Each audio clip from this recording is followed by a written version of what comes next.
नमस्कार। कार्यक्रम सिनेमा घर में आप सभी सुनने वालों का बहुत स्वागत है। आपकी रेडियो साथी सारिका पंकज आज सिनेमा घर में 1955 में रिलीज हुई action comedy musical drama film Azaad लेकर उपस्थित है।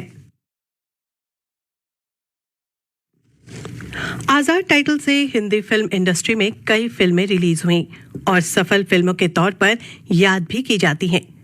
एनआर आचार्य के निर्देशन में बॉम्बे टॉकीज के बैनर तले सबसे पहले 1940 में आजाद टाइटल की फिल्म बनी, जिसमें संगीत सरस्वती देवी और रामचंद्र पाल का था। पटकथा थी शरदिंदु बंदोपाध्याय की और नायक कौन थे? अशोक कुमार, लीला चिटनिस, हंसा वाडेकर, मुमताज अली, नाना पालेस्कर जैसे जाने माने नाटक के कलाकारों से सुसज्जित थी ये फिल्म। इसकी कहानी जनरेशन गैप, मतभिन्नता और नए विचारों के बीच के संघर्ष पर आधारित थी।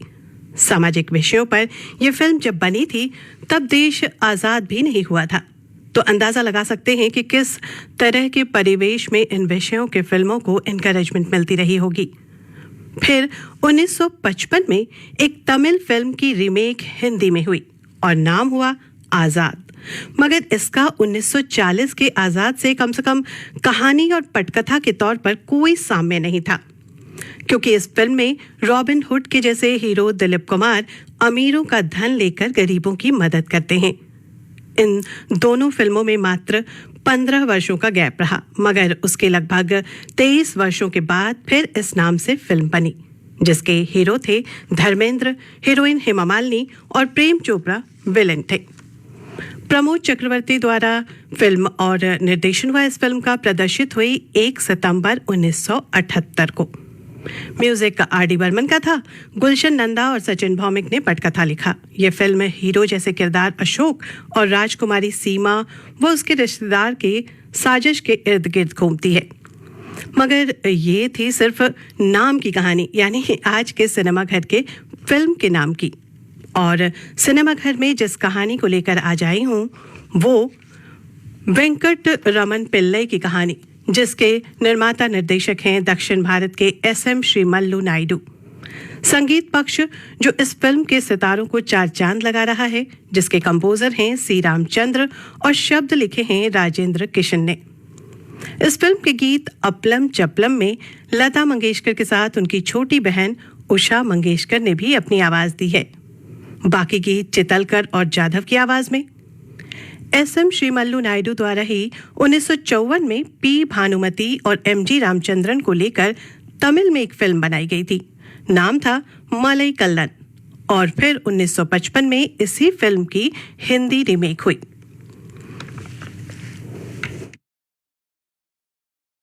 फिल्म की कहानी की ओर बढ़ने से पहले आइए जानते हैं इसके किरदारों को, जिनसे पूरे कार्यक्रम में आप रूबरू होते रहेंगे। इस फिल्म के मुख्य आकर्षण अभिनय सम्राट दिलीप कुमार। इनके कई नाम होते हैं फिल्म में, कुमार, आजाद, अब्दुल रहीम खान। एक बात और आपको बता दूं कि ये पहली ऐसी फिल्म थी दिलीप कुमार साहब की तरफ से जो उन्होंने हंसते हुए किरदार को निभाया था, यानी कॉमेडी भी की थी इसमें। मीना कुमारी शोभा के किरदार में है। प्राण सुंदर नाम के एक रईस व्यक्ति के रोल में है। हेड कांस्टेबल का पात्र ओम प्रकाश द्वारा निभाया गया है। राज मेहरा सब इंस्पेक्टर के तौर पे नजर आते हैं। रणधीर बने हैं केदारनाथ। बद्री प्रसाद चंद्र दास के रूप में है। मुराद ने जागीरदार के किरदार को निभाया है। आजाद के दोस्त साथी के तौर पर नजर आते हैं रमेश सिन्हा, बालम और निसार। चरण दास की पत्नी और शोभा की मुंहबोली माँ, यानी वो गोद ली हुई बेटी होती हैं इस फिल्म में। उसके रोल में है अचला सचदेव। शम्मी जो हैं वो जानकी नाम से फिल्म में काम कर रही हैं। दीपू पारो के नाम से हैं। गोपी के रूप में सुबा लक्ष्मी नजर आती हैं। शुरू करते हैं कहानी।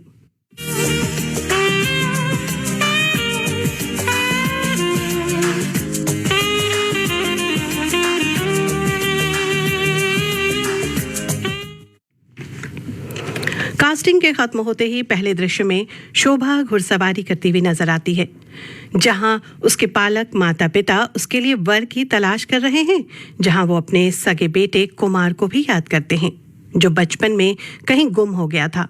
वो होता तो शोभा का विवाह उसी से किया जाता। और एक तरफ सुंदर नाम का नौजवान शोभा से विवाह करना चाहता है, वो भी जबरदस्ती, जबकि शोभा के पिता उसे बिल्कुल पसंद नहीं करते, जबकि शोभा अपने बचपन से ही कुमार को चाहती थी। कहानी आगे बढ़ती है और अगले दृश्य में सब इंस्पेक्टर हेड कांस्टेबल 441 से आजाद और चंदर पर दबिश की बात करते हैं, जबकि कांस्टेबल इंस्पेक्टर को आजाद और चंदर को महिमा मंडित करके बताता है और इंस्पेक्टर से डांट भी सुनता है। यहां तक कि ट्रांसफर की धमकी भी मिल जाती है उसे। जानकी नाम की एक लड़की, जिसकी शोभा की मां से जान पहचान यूं है कि वो एक ही गांव के रहने वाले हैं, वो अपना दुखड़ा लेकर शोभा के घर आती है। जानकी को सुंदर ने धोखे से अपने पास रखा हुआ है, शादी के झांसे में उसका जीवन खराब कर रहा है, ऐसा वो शोभा की मां को बताती है।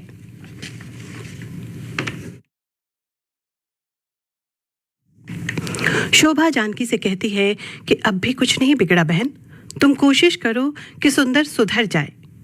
हेड कांस्टेबल खान साहब के पास पहुंचता है, इंस्पेक्टर साहब के साथ। खान साहब उनका स्वागत करते हैं और फिर एक डोनेशन के नाम पर खान साहब 20,000 रुपए इंस्पेक्टर को देते हैं। इधर शोभा अपने घर में अपनी मां को भक्ति गीत पर भाव के साथ नृत्य करके सुनाती है। आइए सुनते हैं वो कौन सा गीत है।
चरणदास शोभा के पालक पिता शोभा के लिए वर्क ढूंढने गांव से बाहर जाते हैं और इस बात का फायदा उठाकर सुंदर अपने गुंडों को भेजकर शोभा को उसके घर से अगवा कर लेता है। जब वो छिपा-कर रात के अंधेरे में शोभा का अपहरण कर ले जा रहे होते हैं, तभी वहां कुछ और नकाबपोश जो पहले से घात लगाकर बैठे थे, शोभा को उन गुंडों से छुड़ा कर ले जाते हैं। इधर शोभा के पिता चरणदास ट्रेन से जब घर लौटते हैं, वहां उन्हें घर पर कोई नहीं मिलता, जबकि घर पूरा खुला हुआ होता है। कहीं कोई नजर नहीं आता, न नौकर चाकर, न शोभा, न उसकी माँ। पुलिस की टीम भी तब तक वहां आ जाती है। पड़ताल में सभी नौकर चाकर अपने कमरों में बंद पाए जाते हैं, जो कि लुटेरों ने ऐसा किया था उनके साथ। फिर शोभा की माँ बेहोशी की हालत में बहुत ढूंढने पर घर के एक कमरे में कोने में पड़ी मिलती हैं। अगले दृश्य में शोभा को सुरक्षित स्थान पर जंगल में कुछ लोग लाते हैं और वहां एक बुजुर्ग शोभा को उसके यहाँ होने का कारण बताते हैं। शोभा उनसे आग्रह करती है कि मुझे अपने माता पिता के पास मेरे घर पहुंचा दो। बुजुर्गवार बताते हैं कि अभी खतरा टला नहीं है, चंदर के लोग अभी भी ताक में बैठे हैं। इस तरह वो बाबा शोभा को अपने घर ले जाते हैं और पुलिस को चंदर के आदमी मिलते हैं। उनके पास से शोभा के गहने भी बरामद होते हैं। शोभा बाबा के घर आती है, जो कि एक गुफा से होते हुए पहाड़ी पर एक रोपवे समझते हैं ना, रस्सियों पर चलने वाला उड़न खटोला, उससे होकर जाता है। गुफा में एक भव्य मकान होता है। ये देखकर शोभा को बहुत आश्चर्य होता है, जहां शोभा का स्वागत मौसी और 2 लड़कियों द्वारा किया जाता है।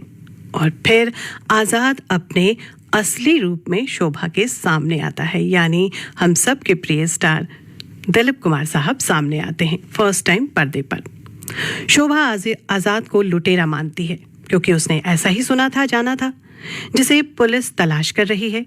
और यूं ये पहली एंट्री होती है हीरो की। पुलिस स्टेशन में आजाद की चिट्ठी मिलती है कि वो शोभा से विवाह करना चाहता है। चरणदास, इंस्पेक्टर और कांस्टेबल सब के सब समझ नहीं पाते कि आखिर आजाद है कौन, चंदर ही आजाद तो नहीं। इधर शोभा आजाद के घर में उसके बाबा के जन्मदिन का उत्सव मना रही होती है।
तेरी गली आई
शोभा धीरे धीरे आजाद के घर वालों के साथ घुलने मिलने लगती है और शोभा धीरे धीरे आजाद के भी करीब आती है।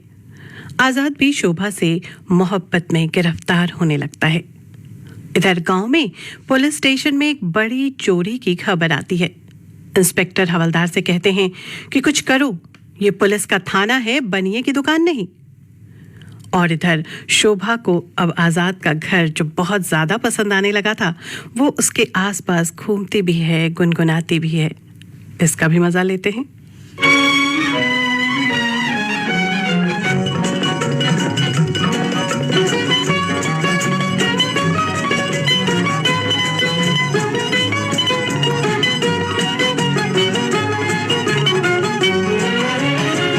देखो जी बहार आई, देखो जी बहार आई, बाहों में खिली कलियां। देखो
आजाद शोभा को गाते मुस्कुराते छिप छिप कर देख रहा होता है और मंत्रमुग्ध हो रहा होता है, और फिर अचानक से सामने आकर पूछ बैठता है, किसकी इजाजत से तुमने मेरे जंगल के फल तोड़े? शोभा कहती है, तुम किसकी इजाजत से ये पूछ रहे हो? आजाद कहता है, बातें गढ़ना खूब जानती हो तुम। शोभा उसका मजाक बनाती है और कहती है, अच्छा, यही कहने के लिए तुम पेड़ पर चढ़े बैठे थे? अरे नहीं, पेड़ पर तो मैं इसलिए चढ़े बैठा था कि तुम जब पेड़ के नीचे से गुजरोगी तो तुम्हारे खोए हुए गहने तुम्हें वापस करूंगा। शोभा कहती है कि तुम ही रख लो अपनी बहादुरी का इनाम समझकर। आजाद कहता है, बड़ी कंजूस लड़की हो तुम तो। शोभा झिझकती हुई कहती है, और क्या चाहिए तुम्हें? आजाद फिर कह बैठता है, पहले तुम्हें घर पहुंचा दूं? शोभा कहती है, अरे कब? आजाद कहता है, आज शाम, मगर एक शर्त है। घर जाकर तुम मेरे विषय में सोच सोच कर शर्म से खुद सर झुका लिया करोगी। जब मेरे चोर लुटेरे और तमाम बातों के विषय में सोचोगी और मेरा ये रूप याद करोगी। फिर शोभा उसी वक्त शर्म से लाल हो जाती है। शोभा जंगल में होती है और वहां जंगली भालू उसके पीछे पड़ जाता है। तभी चिता भी वहां आ जाता है और वो शोभा को बचाता है। हवलदार एक उड़ी उड़ाई गप अफवाह लेकर इधर गांव में इंस्पेक्टर के पास पुलिस थाने में आता है और कहता है, शेर तो शोभा को खा गया। इधर आजाद के घर से शोभा को विदा करने की तैयारी पूरी होती है, मगर शर्त यह है कि जाते जाते शोभा एक गीत सुनाकर जाए। और वो गीत कौन सा होता है, आइए सुनते हैं।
और इस तरह बाबा से आशीर्वाद लिया और फिर आजाद शोभा को घर पहुंचाने के लिए निकल पड़ता है। इधर ठीक उसी वक्त गांव में पुलिस स्टेशन में इंस्पेक्टर और हवलदार के बीच खान साहब की गाड़ी के जंगल में जाने को लेकर बातें होती हैं। पता लगता है कि खान साहब की गाड़ी खाली या शायद खान साहब के साथ जंगल में गई है। इंस्पेक्टर कहते हैं कि चलो जंगल की ओर चलते हैं और वो हवलदार 441 को लेकर जंगल पहुंच जाते हैं और इधर आजाद शोभा को लेकर हंसते मुस्कुराते गाते गुनगुनाते घर पहुंचाने जा रहा है।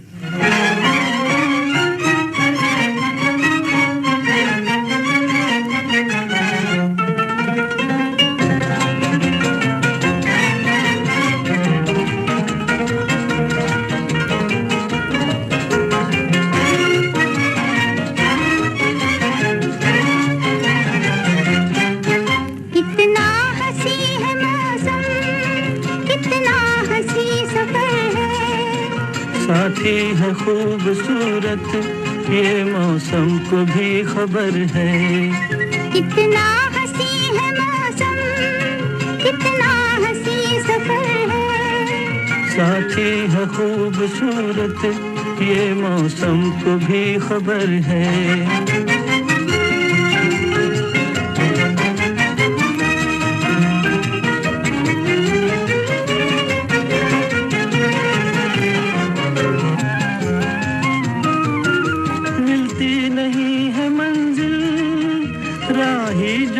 अकेला दो हो तो फिर जहाँ भी चाहे लगा लो मेला। दिल मिल गए तो फिर क्या जंगल भी एक घर है। साथी है खूबसूरत ये मौसम को भी खबर है। कितना हंसी है मौसम, कितना हंसी सफर है। साथी है खूबसूरत ये मौसम को भी खबर है।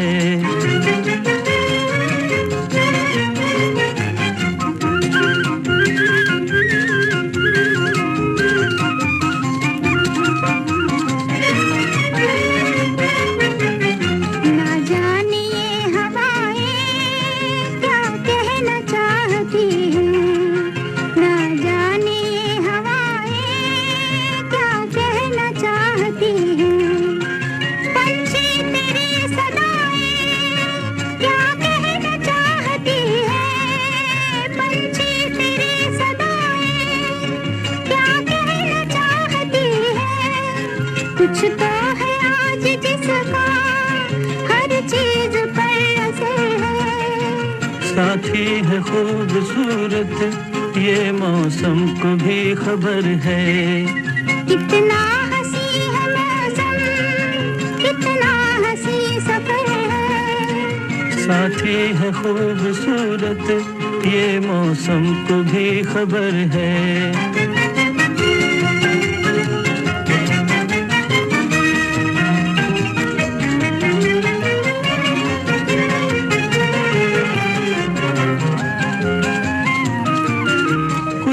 ये कह रही है आ दिल से दिल मिला ले।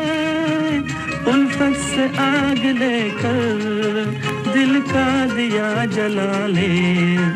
सच्ची अगर लगन है फिर किसका तुझको डर है। साथी है खूबसूरत ये मौसम को भी खबर है। कितना हंसी है मौसम, कितना हंसी सफर है। साथी है खूबसूरत ये मौसम को भी खबर है।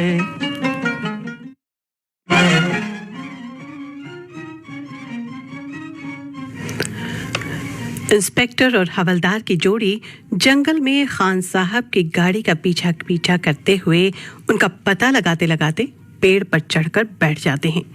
दूरबीन से देखने पर पता चलता है कि शोभा खान साहब की घोड़ा गाड़ी में जा रही है। जो ही शोभा की गाड़ी निकलती है तभी चंदर और उसके आदमी गाड़ी पर हमला करते हैं और उसे फिर अगवा करके सुंदर के पास ले जाते हैं। मगर ये क्या, उस घोड़ा गाड़ी में तो शोभा की जगह एक बंदर विराजमान होता है। तभी इंस्पेक्टर हवलदार भी उस गाड़ी का पीछा करते करते सुंदर के घर पहुंचते हैं और फिर पूछताछ होती है। सुंदर उल्टा पुलिस पर आरोप लगाता है और इन सब उलझनों में शोभा सुरक्षित मर्द के वेश में अपने घर पहुंच जाती है। मिलती नहीं है इंस्पेक्टर हवलदार सुंदर की गिरफ्तारी की बात शोभा के पिता चरणदास को बताते हैं, मगर उन्हें तो मालूम ही नहीं था कि शोभा सुरक्षित अपने घर पहुंच चुकी होती है। वो सब आश्चर्य में पड़ जाते हैं कि ये हो क्या रहा है। मरना भी मोहब्बत में किसी काम ना आया, जान मगर देके भी आराम ना आया, जान मगर देके भी आराम ना आया। खान साहब अपने घर पर इस गीत का, इस कव्वाली का आनंद ले रहे होते हैं। कयामत की बला है, सोला है कभी और कभी बादे सबा है।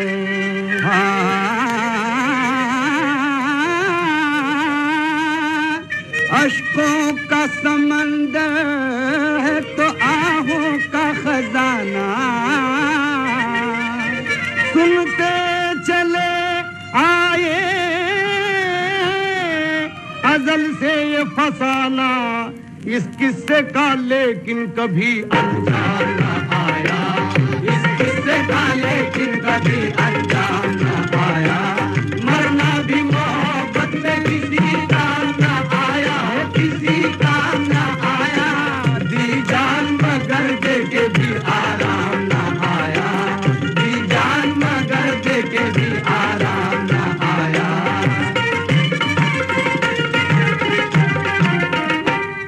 हाँ, मरने की मोहब्बत में अदा और ही कुछ है, इस जहर के पीने का मजा और ही कुछ है। हाँ,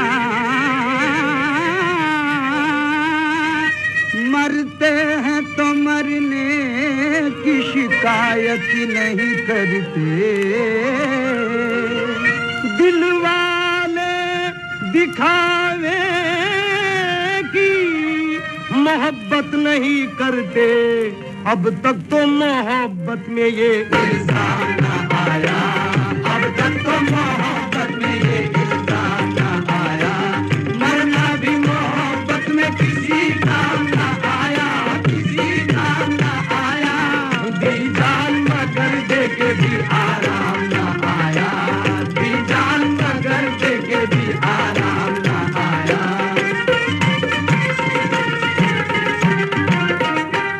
हाँ, होता न अगर इश्क तो दुनिया भी ना होती, जीने की किसी दिल में तमन्ना भी ना होती। हाँ, बिजली में चमकता तारों में ये नूर ना होता, लहरों को मचलना कभी मंजूर ना होता। क्या लुत्फ जो होठों पे यही जाम ना आया, क्या लुत्फ जो होठों पे यही जाम ना आया। मरना भी मोहब्बत में किसी काम ना आया, किसी काम ना आया। दी जान मगर देके भी आराम ना आया, दी जान मगर देके भी आराम ना आया।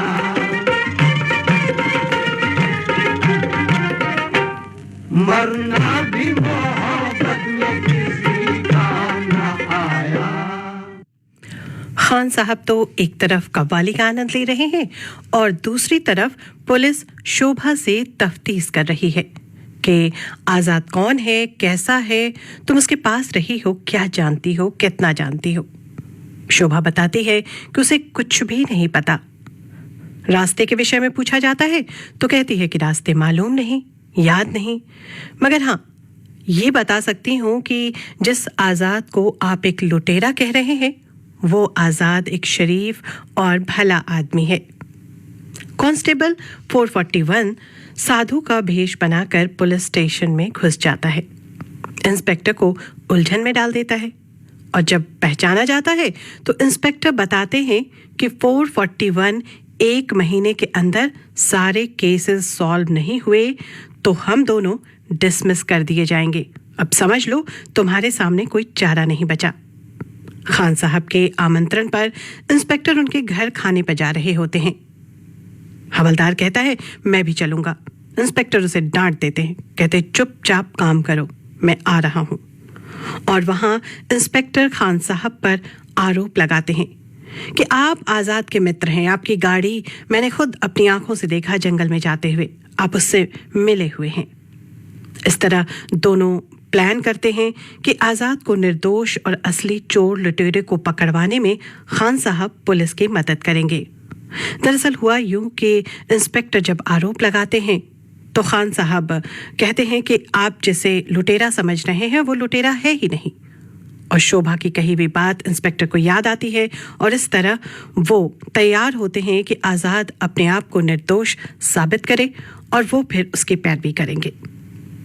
आज़ाद इन सब मुश्किलों में होने की वजह से शहर नहीं जा पाता, क्योंकि अब उसके विषय में पुलिस जो है वो तफ्तीश कर रही है और उसे ये बात मालूम है। मगर शोभा की चिंता उसे लगी हुई है, तो वो मौसी और बहनों को भेष बदलकर शोभा की खैर जानने के लिए भेजता है, जहां वो तीनों गाते बजाते शोभा के घर जा पहुंचते हैं।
शोभा उनसे मिलने आती है। आजाद की मौसी और उनकी बहनें जो गाते बजाते उसके घर तक आ जाती हैं। फिर उन्हें बताती है कि पिता चरणदास से किसी ने कर्ज लिया था, उसके वो गांव गए हैं और उन्हें गए हुए 3 दिन हो चुके हैं, अब तक वापस नहीं आए। इधर सुंदर जानकी के माध्यम से एक झूठी चिट्ठी शोभा के पिता की तरफ से शोभा को भिजवाता है, जिसमें लिखा है कि बेटी शोभा, तुम यहाँ पेपर लेकर आ जाओ, पुलिस भी यहाँ है, डरने की जरूरत नहीं। शोभा बिना किसी को बताए जानकी के साथ सुंदर के घर जाती है, जहां पहुंचते ही उसे सुंदर के नापाक घिनौने नियत का आभास हो जाता है। जानकी उसे शोभा के पास कुछ भी गलत करने के लिए रोकती है, उसके पास जाने से रोकती है, तो सुंदर उसकी जान ले लेता है। इस सब के बाद भी सुंदर अपनी बदनीयती पर कायम रहता है और तभी वहां आजाद आ जाता है। सुंदर पूछता है, कौन हो तुम? मैं कोई अवतार नहीं जो धरती पर बेसहारों की मदद के लिए आता है। मैं एक इंसान हूं और मेरा नाम है आजाद। सुंदर और आजाद के बीच बहुत संघर्ष होता है। आजाद जब शोभा को वहां से लेकर लौटता है तब बताता है कि उसके बाबा बहुत बीमार हैं, उसे जाना ही होगा। सुंदर आजाद के पीछे पीछे उसके जंगल वाले घर के रास्ते पर उड़न खटोले यानी रोपवे तक पहुंच जाता है और उसे नीचे गिराने और मारने के लिए रोपवे की रस्सी काट देता है। मगर फिर भी आजाद अपने घर, अपने बाबा के पास सुरक्षित पहुंच ही जाता है, जहां वो अपनी अंतिम सांसें ले रहे थे। आजाद के बाबा आजाद से वादा लेते हैं कि ये सारी लूट की दौलत है, उन्हें उनके मालिक तक पहुंचा दो और सामान्य जिंदगी की ओर लौट जाओ। शोभा शोभा कहते हुए बाबा की मृत्यु हो जाती है। आजाद खान साहब के वेश में इंस्पेक्टर को जानकी के हत्यारे सुंदर के विषय में बताता है। तभी पुलिस को चरणदास की लिखी एक चिट्ठी मिलती है और पुलिस और खान साहब सुंदर के घर चुपके से खान साहब के कहने के मुताबिक पहुंचते हैं, जहां चरणदास पर जागीरदार सुंदर और चंदर मानसिक दबाव बना रहे हैं कि शोभा की जोड़ी सुंदर के साथ खूब जमेगी। मगर चरणदास इस बात पर कतई राजी नहीं।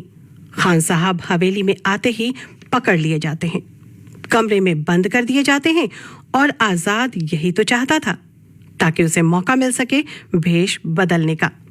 खान साहब बंद हो तो आजाद बनकर वो इंस्पेक्टर को बाहर ला सके। इस तरह बहुत मारपीट एक्शन के बाद चरणदास सुरक्षित बचा लिए जाते हैं। राम राम करके वो सब अपने घर लौटते हैं। सुंदर, चंदर, जागीरदार सब गिरफ्तार कर लिए जाते हैं। पुलिस स्टेशन पर उन्हें देखने के लिए गांव भर की भीड़ जमा हो जाती है।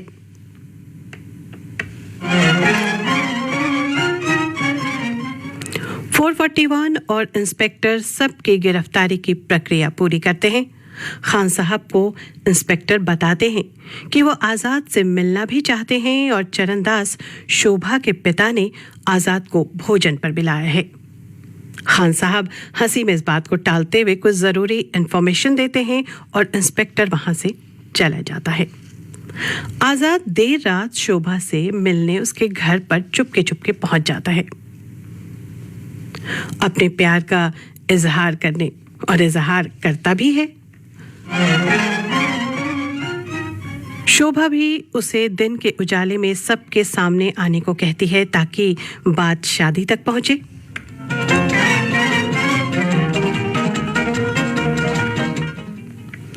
जाते जाते आजाद कहता है कि ठीक है, दिन के उजाले में आऊंगा तो तुम मुझे पहचान भी नहीं पाओगी। आजाद की शिनाख्त और कैद के सारे मृत लोग जीवित बरामद हो जाते हैं। लूट का सामान भी सारा मिल जाता है और इस तरह पुलिस के आरोपों से आजाद को आजादी मिल जाती है। खान साहब को सब इंस्पेक्टर बताते हैं कि आजाद अब इज्जतदार शहरी है। खान साहब आजाद और शोभा की शादी की बात इंस्पेक्टर से करते हैं।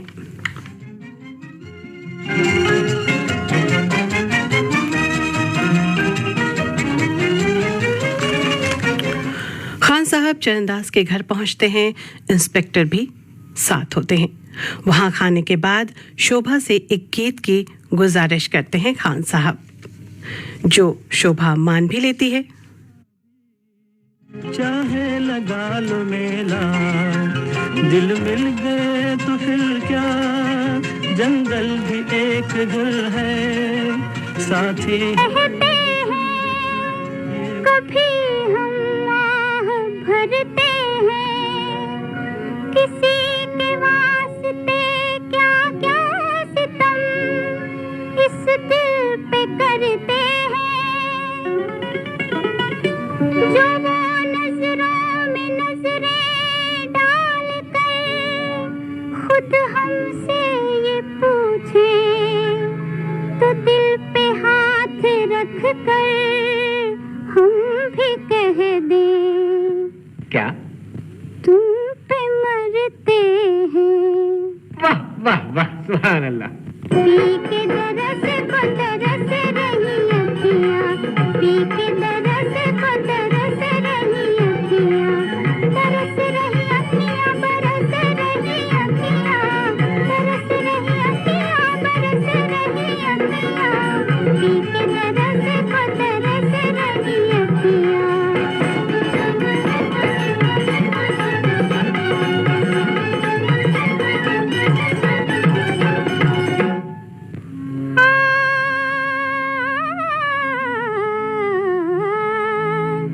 न समझा है न समझेगा ज़माना दास्तां मेरी, मेरी खामोशियाँ ही आजकल है राज़दां मेरी। कोई कदमों में उनके जाके रख आए मेरे दिल को, कि उनके सामने खुलती नहीं जालिम ज़बां मेरी। पी के दरस को तरस रही अखियाँ, पी के दरस को तरस रही अखियाँ, तरस रही अखियाँ, बरस रही अखियाँ, तरस रही अखियाँ, बरस रही अखियाँ, पी के दरस को तरस रही अखियाँ।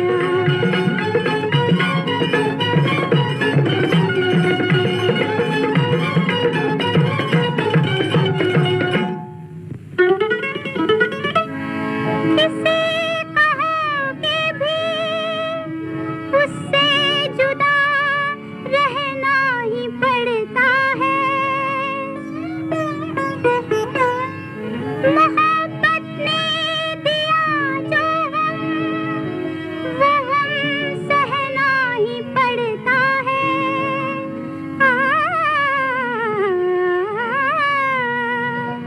कहाँ तक दर्द दिल कोई छुपाए अपने सीने में, तड़प उठता है जब ये दिल, तो फिर कहना ही पड़ता है। क्या? पी के दरस को तरस रही अखियाँ, पी के दरस को तरस रही अखियाँ, तरस रही अखियाँ, बरस रही अखियाँ, तरस रही अखियाँ, बरस रही अखियाँ, पी के दरस को तरस रही अखियाँ, पी के दरस को तरस रही अखियाँ। गीत के समाप्त होने पर शोभा के माता पिता आजाद के एहसान के लिए बार बार खान साहब से आभार व्यक्त करते हैं। कहते हैं कि आजाद को कहिएगा हमारा बहुत बहुत आभार। खान साहब मौका देखकर आजाद के लिए शोभा का हाथ मांग बैठते हैं। जब शोभा के माता पिता आजाद को चोर कहते हैं तो खान साहब पूरी कहानी बताते हैं कि बचपन में खोया हुआ चरणदास दंपति का इकलौता बेटा कुमार जंगल में खो गया था। उसे चरणदास के बहन बहनोई जो कि पुलिस से बचने के लिए जंगल में ही जीवन गुजार रहे थे, अपने पास रख लिया और फिर पाल पोस कर बड़ा किया। ये सुनकर चरणदास की पति पत्नी दोनों समझ जाते हैं कि आजाद और कोई नहीं, उनका बेटा कुमार ही है। शोभा की खुशी और बढ़ जाती है जब वो कुमार और आजाद एक ही होने की बात सुनती है।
खान साहब के वेश में अपनी मौसी के साथ आजाद शोभा के घर पहुंचता है, जहां चरणदास अपनी पाली हुई बेटी शोभा के साथ उसके विवाह का निश्चय करते हैं और ये फैसला सुनाते हैं।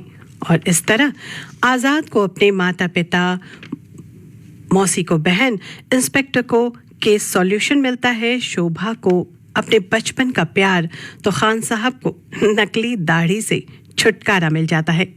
ये थी कहानी फिल्म आजाद की, और ये गीत एक बार फिर से।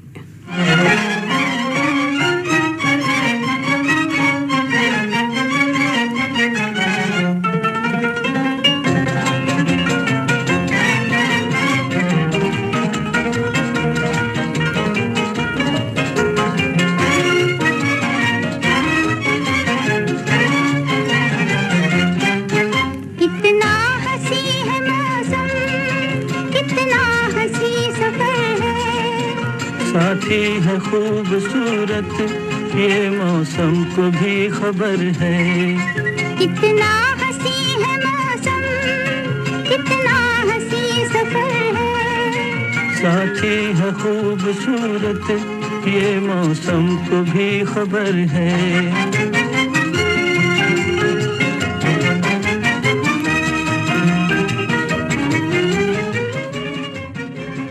आप सुन रहे थे कार्यक्रम सिनेमा घर। अब दीजिए इस कार्यक्रम से अपने रेडियो साथी सारिका पंकज को विदा। राही जो हो अकेला, दो हो तो फिर जहां भी चाहे लगा लो मेला।